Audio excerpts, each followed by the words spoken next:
Vámonos con la filosofía de este podcast. El podcast pasado les di solo una probadita y hoy sí, la neta es que se chingan. Se chingan porque hoy sí la filosofía va a ser un poco más amplia, no de una hora probablemente, porque esto se ve que amenaza con durar muchísimo, pero de media hora al menos no se salvan, cabrones.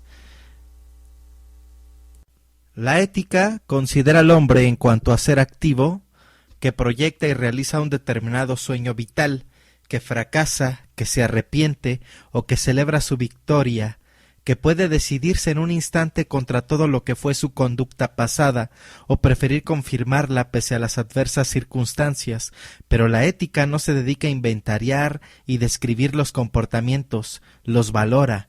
Su presupuesto básico se desdobla en dos afirmaciones coordinadas. En primer lugar, el hombre puede elegir su empresa, no se ve absolutamente compelido a ella, no es simple correa de transmisión de la fatalidad o del azar. En segundo lugar, hay ciertas acciones que deben ser hechas y otras que deben ser evitadas, y es posible justificar racionalmente tal deber, es decir, la ética tiene como hipótesis de partida la libertad y dignidad humanas. ¿De dónde le viene confianza tan abrumadora? ¿En qué se funda la pretensión moral y cómo se relaciona este fundamento con la actividad de los hombres y con lo que les mueve a obrar? En esta primera parte se proporcionan algunos elementos para intentar responder convincentemente a tales preguntas, un estudio de las doctrinas modernas sobre la voluntad a partir de Schopenhauer, algo acerca de lo que la tragedia enseña respecto a la libertad, una teoría de la acción y la posición fenomenológica del corazón valorador de la ética. Capítulo primero, el planteamiento trágico de la ética. El primer pecado del hombre en el mito del paraíso fue esta falsa sabiduría equívoca de una razón ambigua, simplificadora y simétrica, que partía en bien y en mal todo saber, como todo sabor en dulce o amargo, pudriendo de raíz los frutos terrestres de la vida. Hace pocos meses el filósofo francés Louis Althusser, uno de los pensadores marxistas más destacados de las últimas décadas, estranguló a su esposa Helena, escándalo inaudito y no exento de cierto refosilamiento morboso por parte de los enemigos políticos de Althusser. De inmediato lluvia de interpretaciones que vinieron a encharcar la tierra baldía en que yacía la víctima de un crimen, el más antiguo e insondable desafío a la sociabilidad del hombre. En el centro la pregunta ¿por qué? Enseguida se establecieron dos corrientes explicativas, la una condenatoria y la otra comprensivamente absolutoria. Según la primera, Althusser ha matado porque era un criminal, es decir, se ha revelado por fin su verdadera esencia. Por medio del asesinato se ha llegado a convertir definitivamente en lo que íntimamente siempre fue. Algunos dejaban caer que como comunista no podía acabar de otra manera. Este modo de ver, por repugnante y cruel que pueda parecernos, no deja de ser el más corriente a la hora de juzgar casos semejantes. El que mata es un criminal y el que roba es un ladrón, pero no sólo alcanza tal grado a raíz de su delito, sino que en el delito manifiesta finalmente la verdad de su naturaleza, y por eso ya siempre será ladrón o asesino, no sólo por todo el resto de su vida, sino también hacia atrás, de tal modo que un gesto presente configura por completo el sentido de su pasado, y la naturaleza que se revela en ese acto privilegiado es a la vez causa y efecto del acto mismo. Este modo de argumentar vale para los casos habituales, para los crímenes de la sección de sucesos de cualquier diario. Un hombre mata a su mujer, otro criminal que se descubre, que exhibe su esencia, se le califica según este descubrimiento, se le cataloga de una vez por todas y eso liquida el problema, pero Althusser ya estaba calificado y catalogado antes de una manera sumamente pregnante. Se trataba de un destacado pensador, de un profesor mundialmente respetado, si bien para algunos, en cuanto comunista, puede ser degradado a criminal sin dificultad e incluso con alborozo malsano. Para muchos otros la definición oficial de Althusser sigue siendo más fuerte que el torvo apelativo que su gesto propicia. Por esa razón adquiere curso legal la otra serie explicativa. la que se inclina hacia lo absolutorio y trata de volatilizar la contradicción entre la esencia pasada y la esencia presente del ilustre profesor, pues en efecto hay una contradicción patente entre el marbete filósofo respetado y el de criminal. Los partidarios de la solución condenatoria eliminarán lo de filósofo y potenciarán lo de criminal, privándole de la condición filosófica incluso en lo tocante a los años anteriores a su crimen, lo mismo que quienes descalifican la filosofía de Nietzsche porque estaba loco. Al final de su vida se reveló lo que siempre había sido, o aquel carlista que rechazaba todas las opiniones de Larra, frecuentemente satíricas del carlismo, con un satisfecho sí, pero al final se suicidó, como si Larra se hubiera pegado en último extremo un tiro al comprobar lo ineficaces, erróneos que eran sus argumentos contra el carlismo. En cambio, los partidarios de la absolución van a conservar intacta la definición clásica de Althusser, mientras rechazan la descalificación de criminal. Que hubo crimen parece indudable. Luego, la única forma de absolver a Althusser es sostener que no se halla presente cuando se cometió. Y entonces, ¿dónde estaba Althusser cuando Althusser estrangulaba a su mujer? Respuesta: estaba fuera de sí. Se había abandonado a sí mismo, rechazaba su esencia y su verdad. Dos vías hay para dar cuenta de este extrañamiento o enajenación, cada una de las cuales marca uno de los rumbos del pensamiento contemporáneo. Por un lado puede decirse que Althusser estaba loco, que se volvió loco, que ya no era Althusser reflexivo y profesor, sino un demente que se creía Althusser. Como alternativa puede asegurarse que no fue el libre querer de Althusser lo que le movió a cometer el estrangulamiento, sino su sensibilidad para captar el clima violento y opresivo de nuestra sociedad, las agobiantes contradicciones del movimiento comunista, el inmisericordia imperio del capitalismo multinacional, es decir, que no fue Althusser quien mató, sino la época y la circunstancia histórica quien mató a través de él, mientras que él, en otro lugar, en otra época, jamás hubiera causado daño a nadie. Algo similar pasa en un cómic de Batman, en una novela de Batman, creo que Batman Deathman, algo así. Creo que ya la reseñé en algún momento en el podcast, en donde Deathman, o un demonio más bien, se apodera de Batman y Batman asesina a un chingo de personas. Entonces, toda esa historia está montada en esta premisa que nos presenta aquí Sabater. Y bueno, hará falta decir que no pretendo añadir ningún juicio de mi cosecha a los prodigados sobre el caso Althusser, del que nada se salvó lo que los periódicos cuentan, y que no me inspira ningún afán judicial, sino una conmovida solidaridad con las dos víctimas del drama. Lo que me interesa de este asunto es su condición prototípica en cuanto a usos de categorización moral. Para unos que condenan, Althusser es un criminal porque ya lo era. Su acto patentiza una esencia preexistente a las acciones y que las motiva. Para otros, que absuelve. Althusser no cometió realmente el acto que se le imputa, es decir, no lo quiso tras deliberación, sino que se limitó a padecerlo, a sufrirlo, víctima de una enajenación morbosa e histórica. Lo más destacable de estos planteamientos es que coinciden en negar que Althusser hiciera realmente algo. Para los primeros, Althusser no hace, pues se limita a ser, a revelar lo que ya inevitablemente es. Los otros, por su parte, la reducen a una pasividad instrumental movida por fuerzas que no puede controlar, sean los oscuros impulsos de la psicosis o la inextricable trama de las circunstancias sociopolíticas. Claro que sería posible vincular a Althusser como sujeto a su acción, a esa acción que en último término se le niega por medio de algún expediente teórico más o menos sutil. Schopenhauer, por ejemplo, que sería partidario del primero de los enfoques apuntados, dice que uno quiere tal o cual cosa porque tiene un carácter determinado, inmutable y preexistente a cualquier acción concreta, que se va descubriendo a medida que actuamos, pero sostiene que esto no quita en modo alguno responsabilidad a nuestras concretas opciones de cada momento, pues cada cual quiere tener el carácter que tiene, quiere ser lo que es, puesto que en último término no es más de lo que quiere. Su voluntad es su esencia. Nadie puede no querer lo que quiere. Nadie puede no querer lo que quiere, aunque uno pudiera no ser libre para hacer lo que quiere. Siempre lo es para querer lo que quiere. Y aquí, bueno, pues cada uno de ustedes que me escuchan, cada uno de mis yos, de mis malditos yos, somos lo que queremos ser, somos lo que deseamos ser.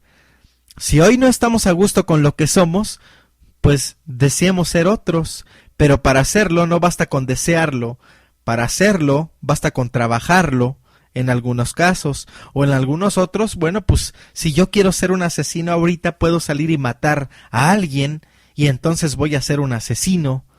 Si yo quiero ser un héroe, ¿también lo podré ser? Si yo quiero ser presidente, solo es cosa de que yo lo decida y voilà. Tal vez no sea así de simple, tal vez no sea así de rápido o tan contundente o tan a la mano como decidir matar a alguien, pero sin embargo, si es algo posible. Si alguien lo es, pues yo también lo puedo ser. Eso creo yo. Y bueno, nadie puede no querer lo que quiere, aunque uno pudiera no ser libre para hacer lo que quiere, siempre lo es para querer lo que quiere. Althusser quiere ser ese asesino que irremediablemente es, aunque no lo supo hasta la noche aciaga en que estranguló a Helena. También los partidarios del otro enfoque, en su doble perspectiva, podrían implicar de algún modo a Althusser en su propia enajenación para los modernos. La locura es una alteración fisiológica o un trauma psíquico que vacía la constitución misma del yo consciente, perturbando desde el origen las posibilidades de adaptación normal a la realidad, pero los clásicos antes y ahora los profanos, si es que alguno queda no contaminado de polarizaciones psiquiátricas o psicoanalíticas, hablaban de locuras por amor y por odio, por desesperación y por fidelidad a la palabra dada o al honor, es decir, locuras provocadas por un énfasis voluntariamente exagerado en la pasión. La víctima se entregaba a la pasión, se abandonaba a ella como a un vicio o como a una virtud, pero esa pasión que le sacaba de sí también era el mismo. Puede decirse que uno perdía la cabeza por no traicionar a su corazón. Estas imágenes de la locura parecen convertirla en algo más o menos consentido, a lo que se va uno entregando hasta que ya no hay modo de volver atrás. Uno resulta más o menos cómplice de su demencia. Diríamos que en buena medida se la busca. Según esto, Althusser habría ido dejando poco a poco de ser Althusser, pero para conservar y exacerbar lo más propio de sí mismo. El odio de Althusser o el amor de Althusser, por ejemplo, y también quien explicase el crimen desde la circunstancia sociopolítica no carecería de algún vericueto que le permitiera sostener que Althusser fue realmente actor de su drama, aunque no es culpable, pues a fin de cuentas ¿no somos todos hijos de nuestro tiempo y producto a la par que productores de la historia? La contradicción de nuestra época mata a través de Althusser, pero también puede decirse que Althusser es precisamente esa contradicción misma corporeizada, como exponente y encarnación de la circunstancia que por medio de él se manifiesta. El problema esencial en toda esta cuestión viene a ser la perduración del sujeto, frágil entidad que se desvanece o se momifica en cuanto se sobredetermina valorativamente su intervención en el devenir del mundo. La moraleja de los análisis anteriores puede ser esta: en cuanto juzgamos a la gente para condenarlo o absorberlo, ¿pasaría lo mismo si nos dedicáramos a celebrarlo y aprobarlo? ¿Se nos convierte en paciente? Perder al sujeto agente nos deja sin moral verosímil cuando creíamos comenzar a aplicarla, lo cual a fin de cuentas puede no ser demasiado grave, pero lo auténticamente grave es que nos deja también sin acción auténtica, pues lo que tomábamos por tal no es sino una pasividad que expresa lo verdaderamente activo o trépida por su causa. Para poder decir que ha habido realmente una acción, es decir, una modificación del mundo por vía humana, cuyo principio causal está ciertamente ahí, pues se ha creado ante nosotros y que no es tan solo un pliegue o vibración de una actividad total y concausalmente determinada, sea ontológica, fisiológica o histórica. Es preciso recobrar de nuevo cierta medida de nuevo en cierta medida el sujeto, haciéndolo cómplice de uno u otro modo de la totalidad causal en que se desvanecía. La ética funciona así, de doble manera, atareada en disolver el sujeto en el juicio que le valora, y conservarlo también o reconstruirlo para que no pierda todo sentido de la propia empresa de valorar. Esta doble tarea antes se realizaba satisfactoriamente bajo la poderosa tutoría del Dios judio-cristiano, encargado de limar la contradicción en marcha que esta doble exigencia plantea desde su expeditiva eternidad trascendente, pues la contradicción es esta: juzgamos al hombre, los hechos del hombre, desde fuera, cosificándole, sumiéndole en la identidad con su esencia o con alguna instancia esencial fuera de él, pero a la vez debemos seguir viéndole como no idéntico, como no cosa, como perturbación y negación constante de lo idéntico, y merced a ello como realmente activo.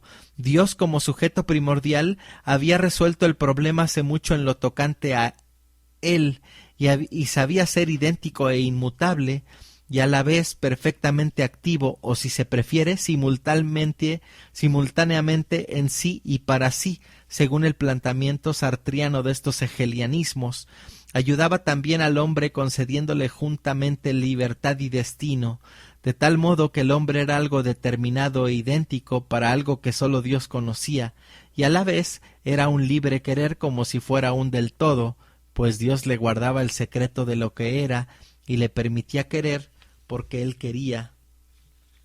La subsiguiente dimisión o deserción de Dios, que algunos han llamado con excesivo dramatismo muerte, nos deja sin esta solución privilegiada y cara a un peliagudo desconcierto frente al que la filosofía ética ha desertado, a su vez refugiándose en fastidiosas minucias logomáquicas o análisis de casos prácticos en los que incurre con todo candor en las perplejidades que al menos debiera ayudar a plantear correctamente, más allá de lo anecdótico, puesto que el nivel en que ahora tenemos situado al sujeto nos deja o bien sin juicio moral o bien sin acción, puesto que la responsabilidad del hombre se apoya en la identidad que es, mientras que las explicaciones que le eximen de ella le dejan inocente pero inactivo, identificándose a su vez como un otro exterior a él, puesto que no contamos con un Dios trascendente que reconcilie para nosotros esta escisión, puesto que no podemos renunciar a valorar ni actuar como sujetos sin anular lo que hace la vida digna de ser vivida al modo humano. El objetivo fundamental de cualquier investigación ética que hoy aspire trascender el academicismo trivial será buscar el momento originario del tratamiento ético, es decir, el punto en que la acción comienza a ser valorada sin coagularse todavía en juicio objetivador, la mirada que considera la acción como tal y la valora antes de decidir si es buena o mala, incluso resistiéndose a someterla a esta dicotomía legal. Saber que todo es bueno o malo es saber que todo puede ser enmendado y que cada acción perturba el debido equilibrio cósmico, el bien triunfante arriba, el mal vencido abajo, o colabora a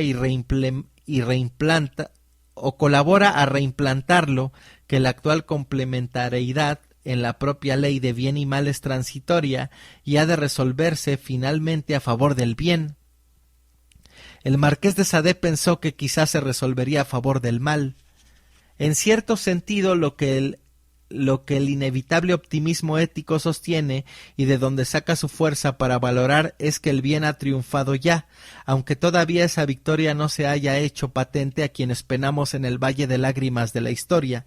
Cuando Sócrates decía que nadie hace mal a sabiendas, lo que quería decir es que nadie hace el mal a sabiendas de que es mal.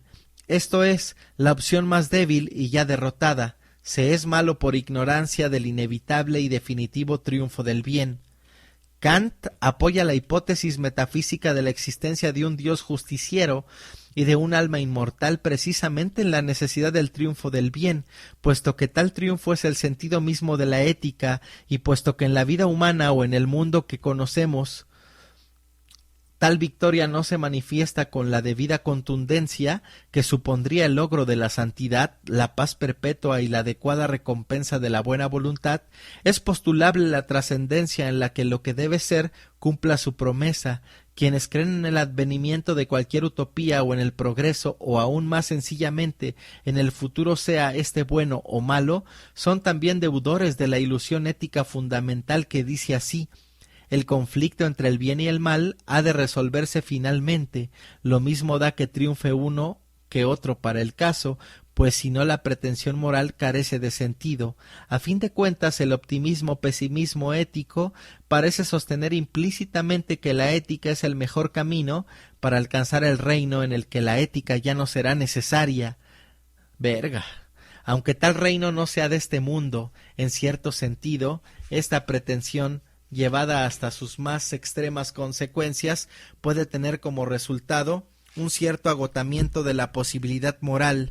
En efecto, tanto para el cristiano, que supone que en este mundo, cuyo príncipe es Satán, el hombre no puede hacer nada realmente por su salvación si no posee la fe y la gracia gratuitamente dadas por Dios, y que luego en el otro mundo ya nada podrá ser tampoco por ella, pues todo estará decidido, como para el utopista y revolucionario que ve ahora en el mundo de la alienación política y la explotación económica la exigencia ética como una forma de idealismo, mientras promete que en el reino de la utopía la tensión moral ya no será necesaria, pues habrán desaparecido las raíces del mal, tanto uno como otro, llevan a cabo una cierta abolición de la ética en nombre de la más ambiciosa pretensión ética. En resumen, si el primer paso ético es constatar que hay bien y mal, y esta es la piedra angular del planteamiento moral, la ética no tiene otro fundamento ni otro mensaje que el triunfo del bien, con la antiética simétrica que profetiza la victoria del mal, a no ser que se le diluya en un relativismo sociológico que en último término acoge en sus convencionalismos positivistas todas las contradicciones que pretendía disolver, y si esto es así, no puede haber otro garante ni otro sostén de la pretensión ética que Dios, aunque se presente bajo la advocación de padre lacaniano o necesidad histórica. Si Dios ha muerto o se ha dejado convencer de que no existe, y si no hay un significante privilegiado a partir del cual se organiza el orden simbólico, tiene razón el personaje de Dostoyevsky: todo está permitido. Es decir, nada puede ser éticamente valorado, y en este sentido es cierto que no hay ética sin religión y sin Dios, como dijeron nuestros mayores, pero también es cierto desde otra perspectiva, como antes vimos, que la presencia de Dios anula el plano ético. Llamo trágica sin ninguna pretensión de originalidad innovadora, puesto que los lectores que pueden comprenderme forman inevitablemente parte de la posterioridad nietzscheana a la postura ética que no pretende resolver la antinomía destino-libertad, esencia objetivada en el juicio no identidad del sujeto agente, ni sustentar el inevitable triunfo trascendente del bien como sentido de la ética, utilizando a Dios en ambos casos o a cualquiera de sus sucedáneos modernos. Se pretende ir más allá de la antinomía, pero conservándola, más allá del bien y del mal, pero sin superar esta dicotomía, buscando el origen indistinto en que la distinción nace, origen en el que descubrimos que jamás podrá darse el triunfo definitivo de una de las polaridades contrapuestas, y que esto no sólo no invalida el sentido de la ética, sino que lo funda, lo sostiene. La ética trágica permanece tenazmente en una inmanencia abierta, puesto que no puede haber victoria del bien sobre el mal. La posibilidad de la ética consiste precisamente en que tal triunfo sea inimaginable, por contradictorio en sus términos y a la vez moralmente indeseable. Los medios reivindican su primacía en el terreno de lo que ha de ser valorado frente a los fines. En este punto concreto, como en no pocos de la ética trágica, la raíz de su pensamiento viene directamente de Aristóteles. El fin es un sueño impotente, o una deliberación global y completa pero puntual de los medios por los que se acerca. Por lo demás, El plano propiamente ético es el de lo inmediato, y sólo el medio es inmediato. ¿Por qué hablar a este respecto de lo trágico?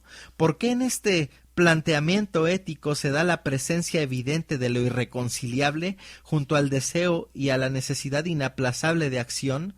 Trágico es actuar en lo irreconciliable y, sabiendo lo irreconciliable, sacar de ese saber valores y júbilo. Nada va a arreglarse porque no hay nada que arreglar. Al mundo no le falta ni le ha faltado nunca nada. Ni al hombre tampoco. La ética no viene a remediar una carencia, la falta originaria,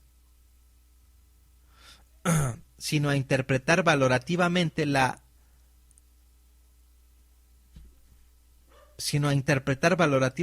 acción. No hay otro mundo que esté y que esté así, con una forma, no sin forma o con todas las formas. Tenemos que conformarnos con el mundo y conformarnos con su forma, aunque no tenemos que conformarnos con ninguna forma del mundo en particular, y por eso podremos y deberemos actuar siempre. La posibilidad de que el mundo adoptase una determinada forma para siempre, el triunfo del bien o del mal, del optimismo ético y de las utopistas radicales, también de todos los que creen en otro mundo, de forma más verdadera y menos cambiante que éste, agosta de raíz el planteamiento ético, tal como el pensamiento trágico lo considera.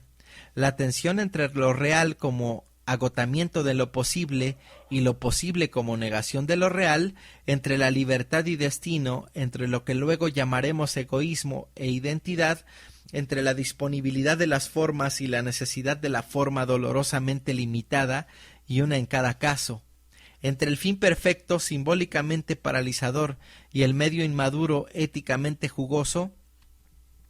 Todas estas tensiones deben permanecer irreconciliables, así como la mayor de todas, la de que vivir no sea más que permanecer constantemente a disposición de la muerte, con la muerte como única e irrefutable verdad.